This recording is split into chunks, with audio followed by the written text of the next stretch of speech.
तो आज वीर बजरंगी हनुमान जी का जन्मोत्सव है। देश भर में उत्सव मनाया जा रहा है। जयकारों से मंदिर गूंज रहे हैं। लोग अपने आराध्य की अलग अलग तरीकों से पूजा कर रहे हैं। ऐसे में आज हम हनुमान जी के महाबली रूप पर चर्चा करेंगे। ये जानने की कोशिश करेंगे कि कौन सी वो वजह है जो पवन पुत्र को महाबली बनाती है। अतुलित बल के धाम हनुमान का जीवन कैसे इंसानों के लिए सीख बन सकता है। साथ ही ये भी जानने की कोशिश करेंगे कि कैसे भक्ति और गुरु सेवा के मार्ग पर चलकर हम सभी महाबली की कृपा के पात्र बन सकते हैं और उनसे अष्ट सिद्धि और नवनिधि का वरदान पा सकते हैं। तो कार्यक्रम में आज महाबली बजरंग बली की शक्ति और संयम के साथ उनकी अष्ट सिद्धियों और नवनिधि की महिमा को समझेंगे। इस पर चर्चा के लिए खास मेहमान हमारे साथ मौजूद रहेंगे। उनसे चर्चा को आगे बढ़ाएंगे, लेकिन उससे पहले ये रिपोर्ट आपको दिखाते हैं, उसके बाद चर्चा की शुरुआत होगी। हे दुख भंजन मारुति नंदन, सुन लो मेरी पुकार। पवन सुत विनती बारंबार, पवन सुत विनती बारंबार। हे दुख भंजन। किसी के लिए वो अंजनी के लाल हैं, तो किसी के लिए रुद्र का अवतार। कोई उन्हें पवन पुत्र कहता है तो कोई बजरंग बली कहकर पुकारता है। वो अतुलित बल के स्वामी हैं, वो शक्ति के प्रतीक हनुमान हैं और यही वजह है कि उनके भक्त उनको महाबली हनुमान बुलाते हैं। बजरंग बली समस्त देवी देवताओं के शक्तिपुंज हैं।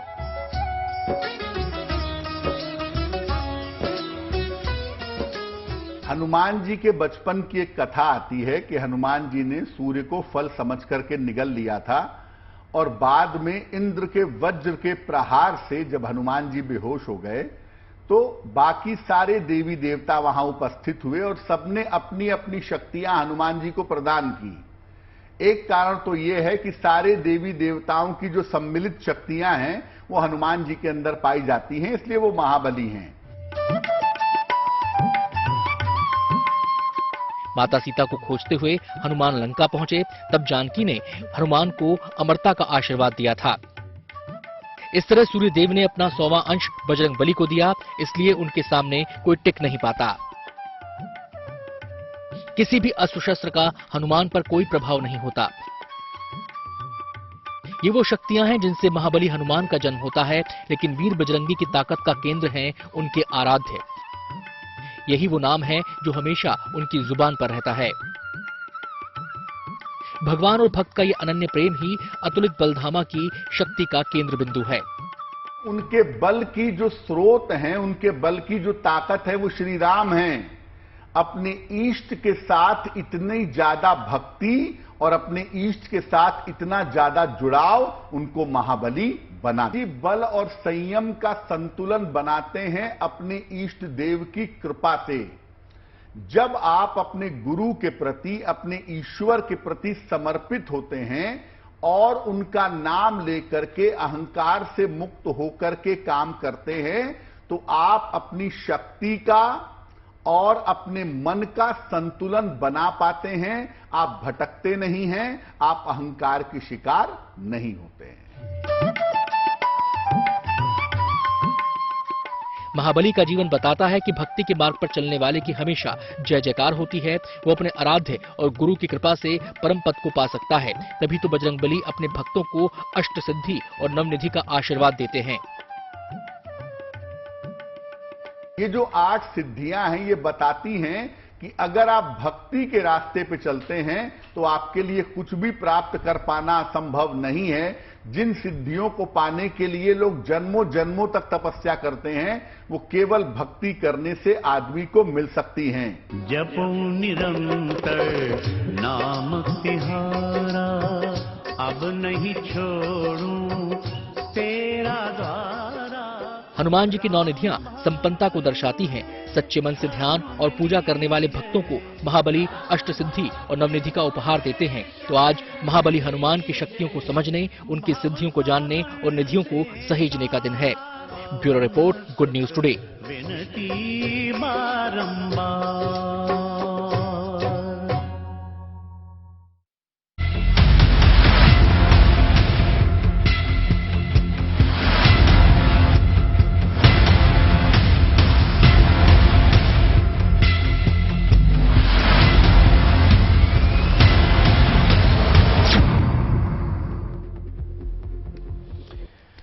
तो आज बजरंगबली के महाबली स्वरूप के हर पहलू को हम समझेंगे, कैसे वो हमारे जीवन का मार्गदर्शन करते हैं ये भी हम जानने की कोशिश करेंगे, और उन अष्ट सिद्धियों का भी जिक्र होगा, चाहे वो अणिमा हो, महिमा हो, गरिमा हो, लघिमा हो, प्राप्ति, प्राकम्य, ईशित्व और वशित्व, हर सिद्धि के बारे में हम बात करेंगे, इसकी व्याख्या जानेंगे, इनका महत्व समझेंगे, इनका संदेश समझेंगे, और खास मेहमान हमारे साथ मौजूद रहेंगे। तो मेहमानों से परिचय हम आपका करवा दें। हमारे साथ महंत राजूदास जी मौजूद रहेंगे, जो कि हनुमानगढ़ी अयोध्या के महंत हैं।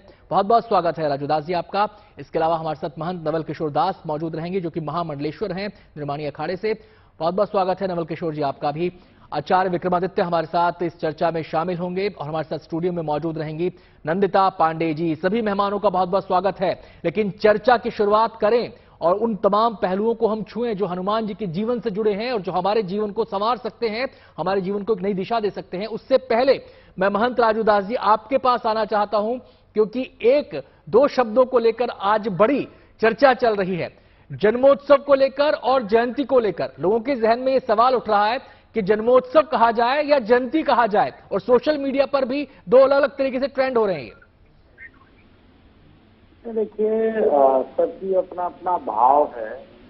कोई जन्मोत्सव कह रहा है, कोई जयंती कह रहा है, लेकिन हम लोग जैसे आज जो कि अयोध्या हनुमानगढ़ी में हम लोग छोटी दीपावली के दिन हनुमान जयंती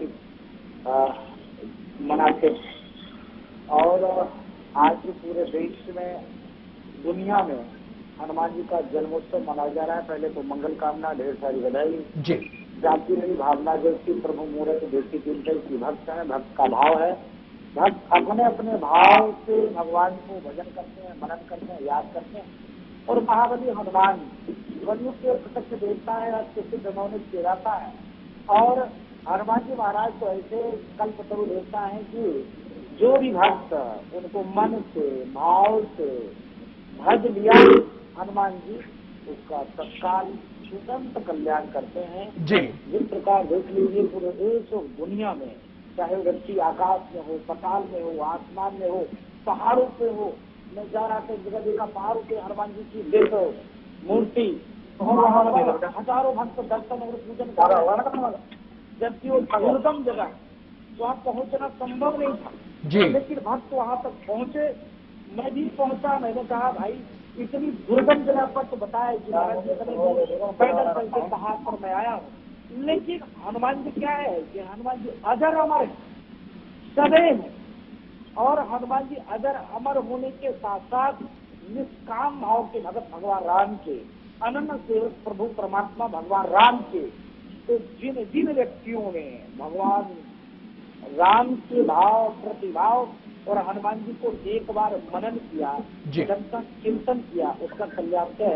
अब तक मैं आता हूं राजू जी आपके पास, महंत राजू जी मैं आपके पास आता हूं। इस बीच नंदिता जी कुछ कहना चाह रही हैं, शायद इस जन्मोत्सव और जयंती की जो बहस लोगों के बीच देखने को मिल रही है कि क्या कहें, जन्मोत्सव कहें या जयंती कहें। जी देखिए, जयंती भी आप कह सकते हैं, ऐसी बात नहीं है। जन्मोत्सव कहने से उत्सव का एक प्रतिरूप आ जाता है, लेकिन इसमें क्या होता है, जब योग कारक, यानी कि जैसे बोला गया है कि चैत्र शुक्ल पूर्णिमा है और उसमें अगर चित्रा नक्षत्र है विराजित, तो ये जयंती कहलाएगी। और अगर नहीं विराजित है, आप इसको जन्मोत्सव भी बोल सकते हैं। और इसका बहुत ज्यादा वर्णन शास्त्र युक्त है, जो कृष्ण जन्माष्टमी और जन्मोत्सव के बारे में भी व्याख्यान मिलता है, तो बहुत ज्यादा कंफ्यूजन नहीं है। और साथ में वो बना दिया गया है, वो आजकल व्हाट्सएप यूनिवर्सिटी बहुत ज्यादा चलती है। और अगर शास्त्रों की मानी जाए तो वो हनुमान जी के जन्म को जन्मोत्सव के बजाय उसमें जब मंत्र आते हैं तो वो जयंती के नाम से आते हैं। तो हनुमान जयंती मनाना आपके लिए बिल्कुल शुभ है, आप मनाइए, बिना किसी भेदभाव के मनाइए या किसी भी संशय के मनाइए। और जन्मोत्सव आप कहना चाहते हैं तो उत्सव के रूप में भी मनाएंगे, व्रती हैं आप तो आप जयंती के रूप में मनाएं। जी, बेसिकली जो निचोड़ है वो तो ये है कि ईश्वर को पूजना है। हाँ, उसके उसमें क्या होता है, बस वही, अगर नक्षत्र है, योग है, तिथि है, तो आप उसको जयंती बोल सकते हैं। अगर नहीं है तो फिर आप जन्मोत्सव बोलते हैं। ये एक मूल डिफरेंस रहता है। चलिए, मैं अब एक बार रुख करूंगा महंत नवल किशोर दास जी का।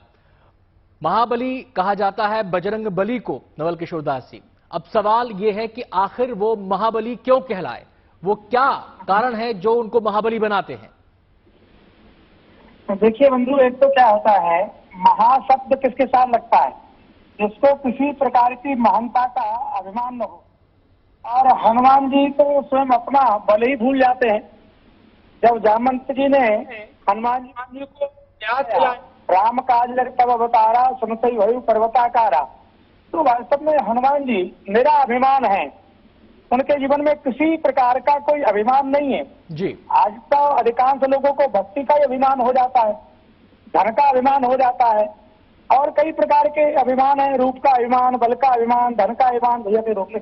तो वास्तव में मेरा अभिमान जो है, और महाबली उसी को कहा जाएगा। अपने बल को द्वारा किसी को अंकित पराजित करना, परेशान करना, दुर्मत करना वो सामान्य है, परंतु इतना बल होने के बाद भी जो अति लघु हो सकते हैं और बड़े से बड़े हो सकते हैं, फिर भी किसी भी जीवन में उन्होंने कर्तव्य भाव नहीं है, एकदम मेरा अभिमान के साथ सेवा करते भगवान की। तो मुझे लगता है कि वही महावीर हो सकता है, वही महान हो सकता है जिनमें सर्वगुण संपन्न हो, छाया में सर्वगुण संपन्न हो, फिर भी निराभिमान के साथ भगवत कार्य में लगा रहे, वही महावीर है, वही महान है, और वही भगवत प्राप्ति को प्राप्त कर सकता है। और ये सर्वगुण श्री हनुमान जी महाराज में है जी, इसलिए उनको महावीर भी कहा जाता है और भक्तों में श्रेष्ठ कहा जाता है। महावीर बिनमो हनुमाना, राम जास जस आप बखाना। भगवान ने उनके यश का वर्णन किया है, पर हनुमान जी ने कभी ये नहीं कहा मैं ये कर सकता हूँ, मैं ये कर सकता हूँ। समुद्र के किनारे ने सबने कहा निज निज बल सब खाऊ भाका, पार जाने में संशय राखा। जो जिनमें तौल से बल था कि मैं इतना कर सकता हूँ, इतना कर सकता हूँ, उन्होंने व्यक्त कर दिया। हनुमान जी ने कहा मेरा तो कोई निजी बल है ही नहीं, मैं तो निर्बल हूँ। हाँ, भगवान की कृपा से मैं बाहुबली हूँ। तो भगवत समर्पण, भगवत निष्ठा इसके जीवन में परिपक्व होती है। ऐसे श्री हनुमान जी महाराज भक्तों के आश्रय दाता हैं, सभी श्रद्धालुओं के संकट मोचन हैं। इसलिए हनुमान जी की एकमात्र प्रार्थना की गई, जय जय जय हनुमान गोसाई, कृपा करो गुरुदेव की नाई।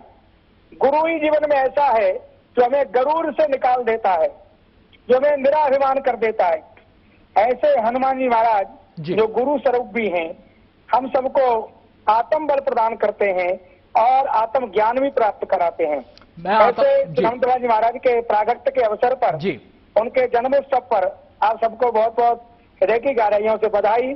हम सबके जीवन में सहजता, सरलता, दिव्यता, पवित्रता और भगवत भक्ति का प्रवेश हो, ऐसी कामना करता हूँ।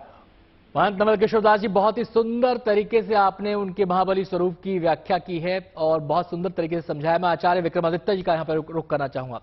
विक्रमादित्य जी, आज अगर आदमी 4 किताबें पढ़ ले उसको घमंड हो जाता है।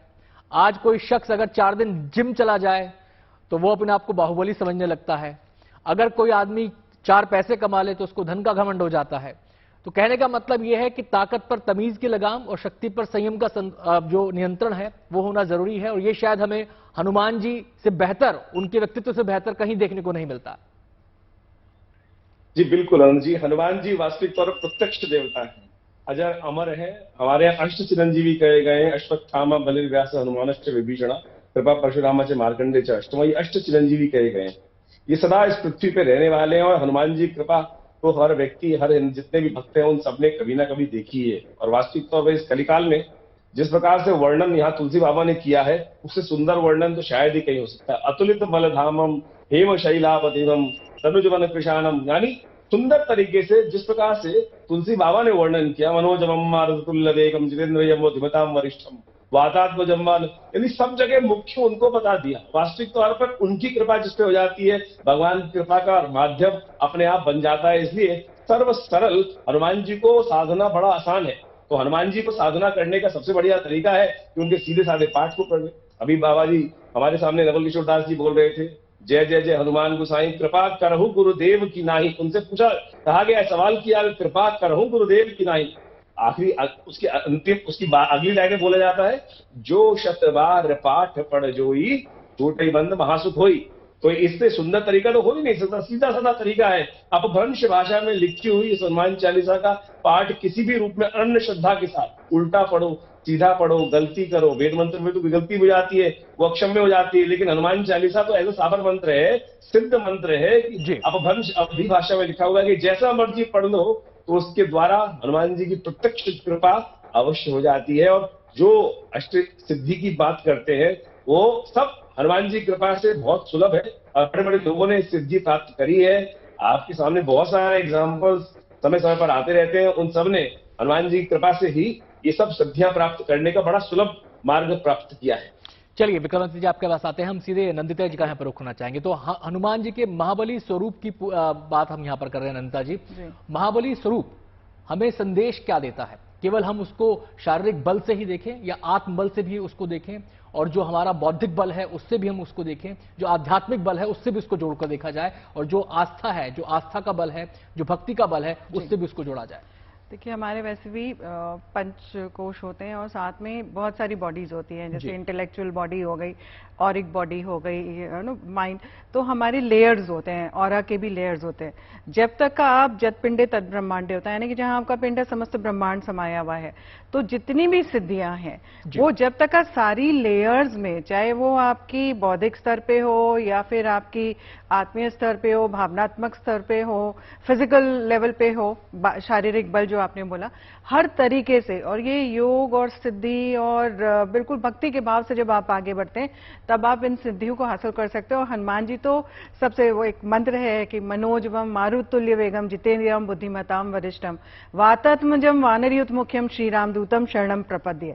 यानी कि श्री राम रूपम शरणम प्रपद्ये, आप बस शरण में चले जाइए और जितना आप भगवान हनुमान जी का आप स्मरण करेंगे, भगवान राम का, पूरे राम परिवार का स्मरण करते जाएंगे, ये अष्ट सिद्धियां अपने आप ही भगवान जी एक कंडीशन, एक कोइंसिडेंसेस डेवलप करने शुरू करते हैं कि आप देखेंगे आपकी इंट्यूशन बढ़ने लगेगी। आप कुछ मैनिफेस्टेशन चाहते हैं, कोई चीज चाहते हैं, जैसे विद्या अर्जन करना चाहते हैं, उसमें एक्सेल करना चाहते हैं, आप हनुमान जी की उस रूप को आप स्मरण करिए। उनको किताब में पढ़ता हुआ या रामायण पढ़ता हुआ उनका जो रूप होता है उसका स्मरण करके आप विद्या अर्जन करना शुरू करें। आप देखेंगे कि आप बहुत जल्दी एकदम से आपका कनेक्ट बन जाएगा किताबों के साथ, आप बहुत जल्दी उस चीज को अर्जित करना शुरू कर देंगे। तो ये तो बहुत ही सुंदर है। और अगर कोई भी कष्ट है जीवन में, एक बहुत सुंदर सा उपाय आपको बता रही हूं कि बहुत सरल हृदय से संध्या के पश्चात, क्योंकि कहते हैं भगवान राम के लिए दिन भर हनुमान जी उनकी सेवा में लगे रहते हैं और संध्या के पश्चात अपने भक्तों को सुनते हैं।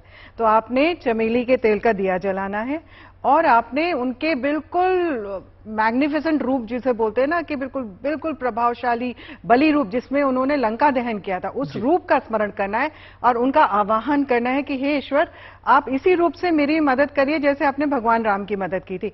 और उसके बाद सुंदरकांड का पाठ करें। तो हनुमान जी के जन्मोत्सव का मौका है और हम बात कर रहे हैं महाबली बजरंग बली, उनके स्वरूप, उसका महत्व और उनकी अष्ट सिद्धियों पर अब हम बात शुरू करने जा रहे हैं। जैसा कि हमने कहा था कि इस संसार में दो रूप हैं, दो स्वरूप हैं, एक भौतिक स्थूल रूप में जिसको हम देखते हैं, एक एस्ट्रल बॉडी जो सूक्ष्म रूप में जानी जाती है। मैं सीधे यहां पर महंत राजूदास जी का रुख करना चाहूंगा।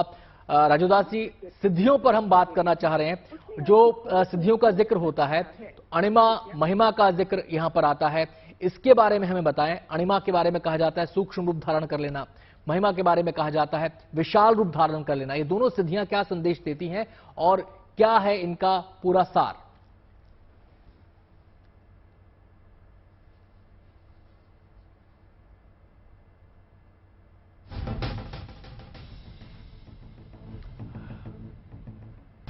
चलिए हम राजूदास जी से बातचीत के सिलसिले को आगे बढ़ाएंगे। हम सीधे अभी रुख कर लेते हैं विक्रमादित्य जी का, जो हमारे साथ जुड़े हुए हैं। विक्रमादित्य जी, सिद्धियों की बात कर रहे हैं, अणिमा और महिमा, सूक्ष्म और विशाल, ये क्या संदेश है, क्या सार है इनका, क्या इसके जरिए हमें संदेश मिलता है? देखिए, इसका सबसे बड़ा जो तत्व है, पहले सिद्धियां प्राप्त किस तरह से की जा सकती है जी। अनेक अनेक शक्तियों को प्राप्त करने के लिए अनेक अनेक मार्ग शास्त्र में बताए गए हैं। जो योगी हैं वो योग की साधना के द्वारा प्राप्त करते हैं। जो कुंडली वाले लोग जागरण करना चाहते हैं वो वास्तविक तौर पर इस सिद्धि को चक्रों का भेदन करके प्राप्त कर सकते हैं। मूलाधार से लेकर सहस्त्रदल चक्र तक साधना में रहकर। अणिमा सिद्धि वास्तविक तौर पर अणु के समान छोटी, जितना भी हो जाए। हनुमान जी मसक समान रूप कभी धरई, जब हनुमान जी प्रवेश करते हैं, यानी अपनी इच्छा के अनुसार जो सिद्धि ऐसी प्राप्त हो जाती है कि जैसा समय है उसके अनुसार से उस कार्य को करने के लिए मसक के समान, यानी बहुत छोटे मच्छर के रूप में आप सोचें, वो स्वरूप धारण कर लिया। लेकिन वहीं जब भगवती के पहुंचते हैं तो भगवती कहती है कि आज सारे के सारे वानर जो है वो आप ही जैसे हैं, कैसे इन राक्षसों में विजय प्राप्त करोगे? तो कहते हैं खनक भूधराकार शरीरा। इतना बड़ा स्वरूप दिखा देते हैं कि भगवती जो एक सेकंड पहले उनको लग रहा था कि कैसे ये वानर जो है ये इतने भयंकर राक्षसों से लड़ेंगे, तो अगले ही क्षण मां भगवती के मन में भरोसा उत्पन्न हो जाता है। तो वो शरीर यानी वो सिद्धियां जो थी वो केवल भक्ति के मार्ग से ही प्राप्त कर सकते हैं। जो जो अलग अलग प्रकार के लोग हैं, अलग अलग भक्त भी वास्तविक तौर पे वही कर्म करता है। जो योग के अंदर प्राण अपान समायोजन योग चतुष्टय की बात की गई कि प्राण अपान को मिला देने के बाद योग चतुष्टय की स्थिति प्राप्त करने के उपरांत जो सिद्धि प्राप्त की जाती है वो वास्तविक तौर पर योग के मार्ग से अपनाने की बात की गई है। लेकिन भक्ति के द्वारा भी हनुमान जी ने वो साक्षात भक्ति के द्वारा इन सब सिद्धियों को प्राप्त किया। और साक्षात हनुमान जी है कौन? हनुमान जी साक्षात शिव ही तो है। शिव के ही तो 11वें रुद्र के रूप में उन्होंने राम जी की कार्य करने के लिए, भगवान के कार्य करने के लिए वो लिंग जो अवतार लिया उसी का वास्तविक स्वरूप है। तो ये सब की सब सिद्धियां जो मानव प्राप्त करना चाहता है हनुमान जी की भक्ति से भी प्राप्त हो जाती है। अष्ट सिद्धि नवनिधि के दाता जो है, और इन सबको सुलभ करने के लिए बड़े सुंदर तरीके से साधनारत रह के हनुमान जी की केवल पाठ को कर कर, हनुमान जी की भक्ति को प्राप्त कर कर आप इन सब सिद्धियों को प्राप्त कर सकते हैं और अनेक अनेक जो आकांक्षाएं संसार की वो सब प्राप्त कर सकते हैं। उनका वर्णन अलग अलग ग्रंथों के अनुसार से, समय के अनुसार से अलग अलग स्वरूपों में किया गया है और उसी प्रकार से इनका वर्णन शास्त्रों में भी मिलता है। चलिए, मैं राजू दास जी का यहां पे रुख करना चाहूंगा। राजू दास जी, अणिमा और महिमा की बात यहां पर हो रही थी और जिस रूप में समझाया विक्रमादित्य जी ने, उससे आप एक संदेश मुझे लगता है कि यह भी जाता है कि इस संसार में हर चीज का महत्व है। एक अणु से लेकर विशाल पर्वत तक दोनों ही चीजों का अपना एक महत्व है और अपनी एक शक्ति है, अपना एक उनका स्थान है इस सृष्टि के अंदर। तो क्या यह संदेश भी यहां पर दिया जा रहा है इन सिद्धियों के जरिए? चलिए, अभी राजू दास जी से हमारा संपर्क नहीं हो पा रहा है। नंदिता जी, ये जो व्याख्या इस रूप में अगर की जाए सामान्य तरीके से, तो ये मुझे लगता है एक इंटरप्रिटेशन इसकी ये भी है कि चाहे वो अणु हो, चाहे वो विशाल पर्वत हो, दोनों का उतना ही महत्व है सृष्टि के अंदर। बैलेंस दोनों की वजह से ही है। बिल्कुल, आप अणु से अगर आप देखें तो ऋग्वेद में वर्णित है अणु के बारे में, और मुझे तो लगता है आज की लेटेस्ट फिजिक्स जो क्वांटम फिजिक्स है, ऑल ऋग्वेदा, और वहां पे उसका महात्म्य बताया गया है, शून्य का महात्म्य बताया गया है। जो अणु जो है, एटॉमिक एनर्जी जो होती है वो भी उतनी ही ज्यादा मैग्निफिसेंट होती है जितनी एक विशाल पर्वत होता है। आप हिमालय श्रृंखला को देख लें या किसी भी श्रृंखला को, जितने वो उतने मैग्नानिमस होते हैं, इतने पावरफुल होते हैं, उतना ही एक अणु भी पावरफुल होता है। अणु अगर आपकी आंख में घुस जाए तो वो ऐसी किरकिरी करता है कि आप बिल्कुल आपका पूरा शरीर इतना भारी भरकम हिल जाता है। तो ऐसा नहीं है, तो वो हर चीज की अपनी, और कण कण में राम होते हैं तो वो तो अपनी माया दिखाते ही हैं। सिद्धियों की ही बात कर रहे थे तो अगली दो सिद्धियों की बात भी कर लेते हैं। गरिमा और लघिमा के बारे में हम जानना चाहते हैं। तो गरिमा सिद्धि की बहुत ही हनुमान जी, जैसे गरिमा का मतलब होता है, गरिमा से तो वैसे ही आप सोचे कि एक बहुत सेंस ऑफ मैच्योरिटी जिसे बोलते हैं, लेकिन गरिमा का यहाँ पे मतलब है थोड़ा सा जितना आप भारीपन लाके लेके आ सकते हैं, है ना, पर्वत की तरह एक हैवी स्ट्रेंथ लेके आ जाएं या उतना हैवीनेस लेके आ जाएं, वो गरिमा। लेकिन ये सिद्धि उन्होंने रामायण काल में कभी यूज नहीं की, क्योंकि वो तो चिरंजीवी हैं, तो उनको यूज करनी पड़ी ये सिद्धि भीम का घमंड खत्म करने के लिए, और ये हुई महाभारत काल पे यूज। तो उन्होंने क्या किया, जब भीम को बहुत ज्यादा अहम हो गया कि हाँ मैं बहुत पावरफुल हूं, मुझे बहुत ज्यादा शक्तियां मेरे, और मेरा सानी कोई नहीं है, मेरे बराबर कोई नहीं है, तो हनुमान जी ने एक वृद्ध वानर का रूप रख करके रास्ते में बैठ गए अपनी पूंछ को फैला करके। तो भीम आए, उन्होंने देखा रास्ते में ये पूंछ फैली हुई है, तो उन्होंने हटाने की कोशिश की। उन्होंने उनसे बोला कि तुम हटाओ इसे, तो वो बोले कि मैं तो बहुत बूढ़ा वानर हूं, मुझसे हो नहीं सकता, आप ही हटा दीजिए। और भीम उसको बिल्कुल हिला भी नहीं पाए, क्योंकि उन्होंने यहाँ पे हनुमान जी ने गरिमा सिद्धि का उपयोग किया हुआ था, और वहां पे उन्होंने भीम को एहसास दिलाया कि देखिए हम्बलनेस बहुत बड़ी चीज होती है।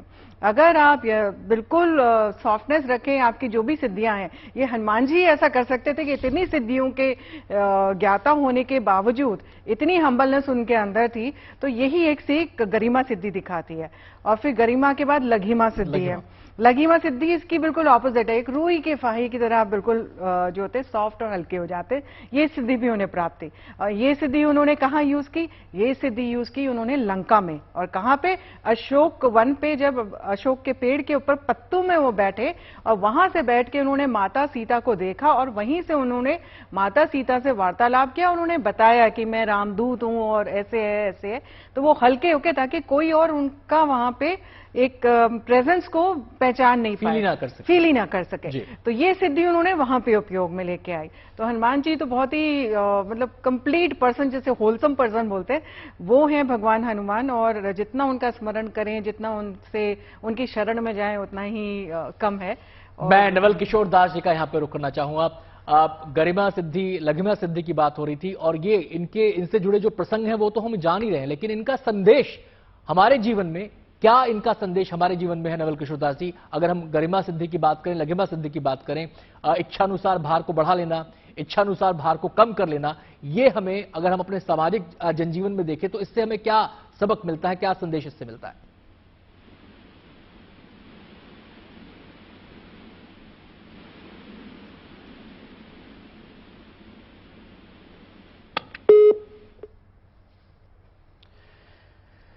चलिए, यहां पर हमारा संपर्क लगता है नवल किशोर जी से भी टूट गया है। कोशिश करेंगे उनसे फिर से बातचीत करने की। फिलहाल हम रुख कर लेते हैं विक्रमादित्य जी का। विक्रमादित्य जी, 4 सिद्धियों पर हमने बातचीत की, उनके मायने समझे, क्या उसके जरिए बताना चाहते हैं, दर्शाना चाहते हैं हनुमान हमें, उनके उससे हमें क्या सीख मिलती है। अब जो अगली 2 सिद्धियां हैं उन पर हम बात कर लेते हैं, प्राप्ति और प्राकम्य।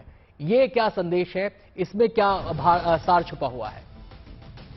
देखिए, प्राप्ति सिद्धि है, कुछ भी इस संसार में उपलब्ध नहीं है। देखिए, सकल पदार्थ है जगमाही, कर्महीन पुरुष पावत नाही।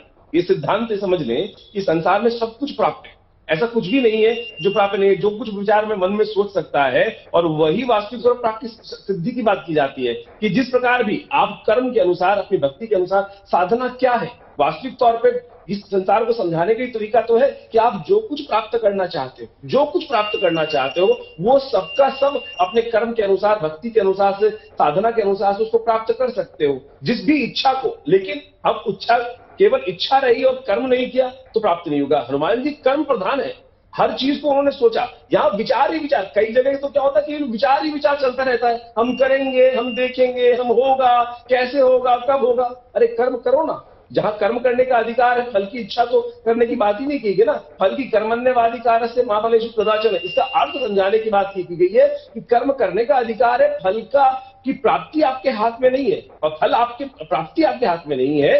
इच्छा तो है, तो इच्छा के साथ साथ कर्म भी पूरी तरह से करेंगे, तब ये प्राप्ति शक्ति जो है, सिद्धि है, वो बन सकती है। संसार में इस बात को इस प्रकार से हमें समझ लेना चाहिए। केवल हम सोचते सोचते अगर प्राप्ति शक्ति की हम बात करें, जो सिद्धि की बात करें, तो इसके अंदर यह भी निहित है विक्रमादित्य जी कि आपकी इच्छा शक्ति दृढ़ होनी चाहिए, आप में लगन होनी चाहिए, आप में एकाग्रता होनी चाहिए, आप में ध्यान होना चाहिए, आप में धैर्य होना चाहिए।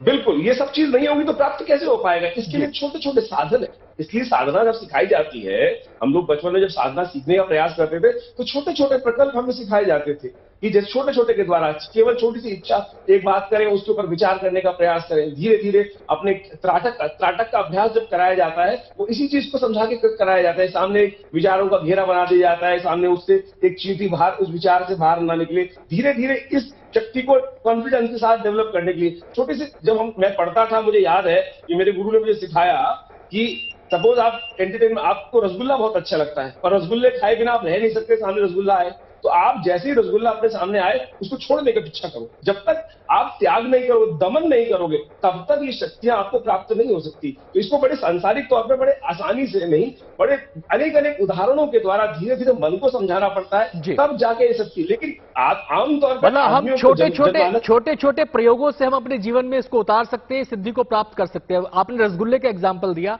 हो सकता है किसी को चॉकलेट अच्छी लगती हो, वो अपने सामने चॉकलेट रखे और खाए ना, ये भी एक प्रयोग जी। मैं कह सकता हूँ किसी को क्रिकेट मैच अच्छा लगता है और क्लाइमेक्स में मैच पहुंच रहा है, लास्ट मोमेंट पे है, बॉल है और किसी को उसके बिना रहा नहीं जा रहा, इंडिया पाकिस्तान का मैच है, just switch off the TV, just switch off the TV. चलिए अभी नंदिता जी कुछ कहना चाह रही हैं, उसका प्राकम्य पे भी बात करेंगे, लेकिन अभी प्राप्ति पे शायद कुछ कहना चाह रही हैं। प्राप्ति की सिद्धि में एक चीज और है कि हनुमान जी इस चीज का भी एक मैसेज देते हैं, क्योंकि इस सिद्धि के द्वारा आप पशु पक्षियों की बातें भी, उनका वार्तालाप भी समझ सकते हैं। और ये बहुत महत्वपूर्ण चीज है जो आज के एनवायरमेंटल अवेयरनेस चल रही है उसको लेकर के।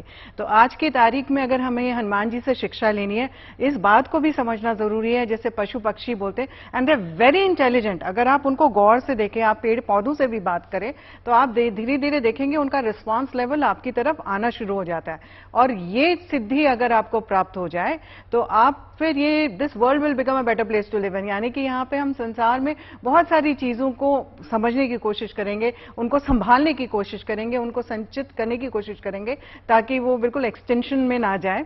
तो ये एक एनवायरमेंटल अवेयरनेस के भाव से भी हनुमान जी की ये शिक्षा और उनकी ये सिद्धि का अवेयरनेस भी इस समय मुझे लगता है कि इसका वैलिडेशन रहता है। मतलब यहाँ पे प्राप्ति से मतलब केवल अर्जन से नहीं, अर्जन से प्राप्ति नहीं का है, मतलब यह है कि ब्रह्मांड में जो भी कुछ है उससे हम कुछ ना कुछ हासिल कर सकते हैं, हाँ। कुछ ना कुछ प्राप्त कर सकते हैं, वैचारिक दृष्टि से चाहे भौतिक दृष्टि से। जी चलिए, ये तो बात हुई प्राप्ति की। अब प्राकम्य की बात और कर लें आचार्य विक्रमादित्य जी। जी, प्राकम्य का संदेश क्या है, इसका सार क्या है?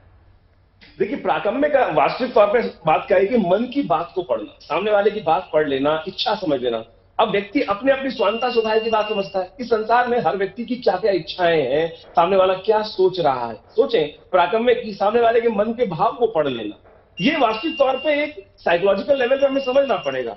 आदमी स्वांतता सुखाई की तरफ चलता चला जाता है। हमने इसको हम ऐसे भी पढ़ सकते हैं कि सामने वाला क्या सोच रहा है उसको पढ़कर उसकी बात को पता लगा लेना, लॉटरी की टिकट का नंबर पता लगाना, ये प्राकम्य नहीं है। ये वास्तविक तौर पे इस सिद्धि को वास्तविक तौर पर समझे कि सामने वाले के स्वभाव को, सामने वाले की इच्छाओं को समझते हुए समाज के अनुसार से मिल बैठकर काम करने का प्रयास करें।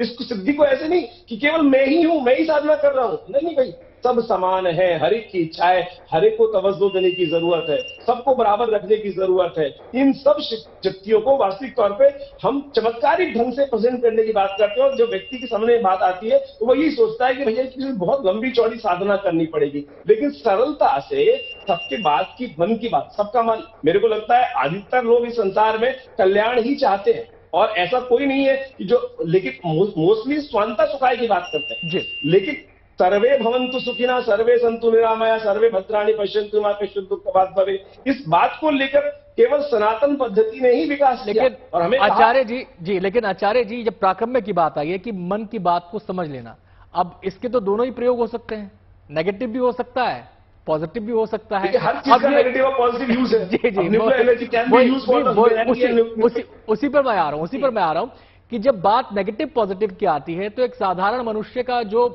स्वाभाविक झुकाव होता है वो खुद से जुड़ा हुआ होता है, उसके अंदर नेगेटिविटी आती है। तो इस पर नियंत्रण, इस पर संतुलन क्या सिखाते हैं इस बारे में हनुमान, कि कैसे इस पर नियंत्रण, कैसे इस पर संतुलन रखा जाए?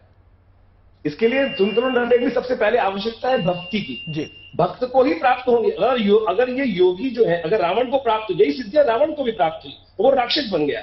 ये जब भक्त को प्राप्त होती है तो वो भक्त बन जाता है। हनुमान जी और रावण में यही फर्क है कि यदि भगवान की कृपा रहेगी, भगवान के चरणों में रहोगे तो अब आप सब कुछ प्राप्त कर सकते हो। लेकिन जब भक्ति, जब योग अनेक प्रकार सिद्धियां तब के द्वारा सिद्धि प्राप्त कर रहे हो तो अहंकार उत्पन्न हो जाता है। तो अहंकार का समर्पण करो उस भगवान के श्री चरणों में। यदि अहंकार का समर्पण नहीं किया, आपने सिद्धि प्राप्त करने के बाद, लक्ष्य की प्राप्ति करने के बाद, आप भस्मासुर ने क्या किया?